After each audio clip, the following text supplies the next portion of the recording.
Gary McHale is in the strange position of being ordered to stay away from many of the voters he wants to represent. It follows his arrest last year at one of the protests he organized over the police handling of the Caledonia land dispute. He was charged with a mischief offense and released on bail on the condition that he stay out of Caledonia. Despite that, he's keeping up a fight for what he says are the rights of Caledonia residents caught in the middle of the native land occupation. The government and the police do not have the right to violate people's charter rights by standing around and not enforcing the laws in Caledonia.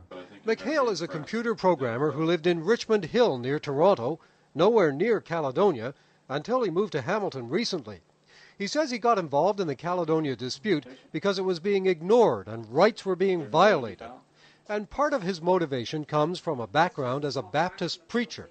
After studying religion and the Bible, he says there has to be law and order and justice. Without justice, there's nothing.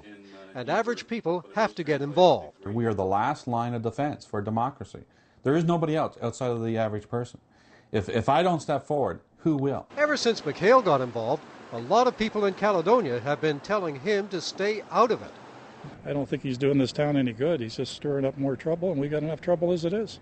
But others, like the publisher of the local newspaper, say the native issue has to be addressed. Whether you like it or not, or whether you like Gary or not, he's keeping the issue in the news and in the forefront. If he wins in Haldimand Norfolk, McHale says it would send a powerful message that voters won't tolerate the Caledonia standoff. And if he loses, it's still a victory.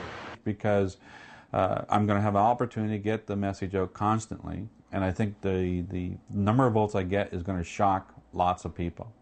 Al Sweeney, CHCH News, Hamilton.